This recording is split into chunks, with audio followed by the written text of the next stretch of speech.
Dames en here, lede van die huis, ons is vandag hier by Hoërskool Montana vir die Dink of Sink onvoorbereide debatskompetisie in Gauteng vir hoërskoolleerders. Ons probeer om nie te huil nie. In my opinie kan mens nie regtig voorberei vir onvoorbereide debat nie. Om nie uit te pas wanneer jy die onderwerp kry nie.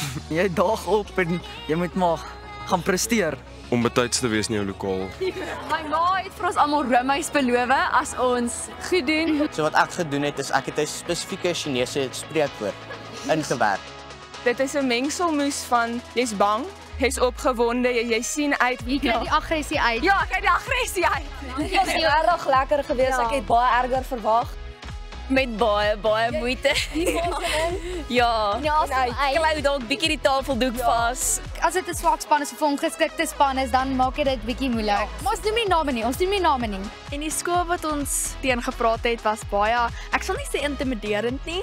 Dit is moeilik om nie kwaad te raak nie. Ek is die aggressiewe een in die span, dan is hulle net soos Roxanne, kom hier. Bly cool soos 'n komkommer. Weet net, alles gaan oukei wees. Fake it till you make it. Nadat ek gepraat het, het ek myself amper oortuig dat dit reg is. Ons heel eerste onderwerp was 'n gemors. Ons het heeltemal die pot misgesit. Daar was woorde daar binne wat ek nog nooit in my lewe gehoor het nie. Ek het nie geweet wat ek moet sê nie. In daai oomblik gloei jou wange so, jy kan nie eintlik dink nie. Moet ek nou hierdie sê, maar ek stem nie eintlik saam met die nie en dit is soos 'n interne bekleierery. Maar op die einde werk alles goed uit. Ja. Dit is net vir die pret.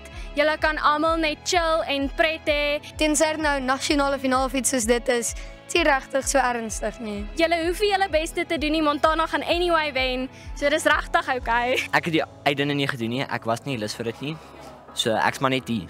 Ja, maar die waarheid maak seer. Ek is eintlik hier want Caitlin het my forceer om in haar span te wees.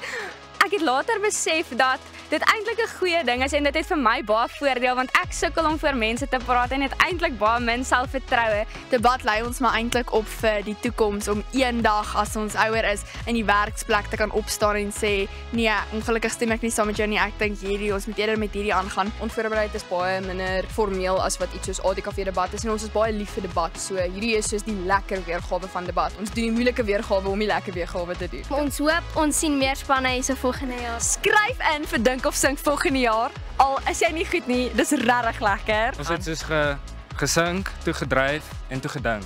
Vir Hartie se eerste keer het ons amazing gedoen en ons kom weer terug om almal te wen. Menlo is beter, kom so. Ek sien haar wen.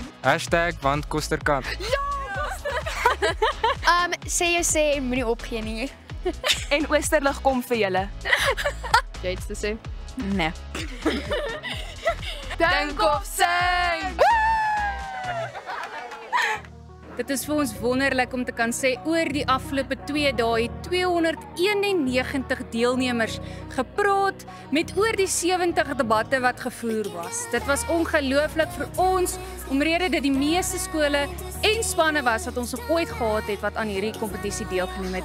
Dit is vir ons ongelooflik spesiaal om ook te kan aankondig dat Waterkloof se junior span gewen het en natuurlik ook Afrikaans Hoër Meisieskool die senior span. Baie geluk aan hierdie 2 spanne. Ons sien baie uit om julle die 27ste September 2025 by die nasionale finaal te verwelkom en bly gerus ingeskakel en kyk wie is die ander 5 spanne wat teen hierdie 2 spanne gaan debatteer in die nasionale finaal. Baie dankie.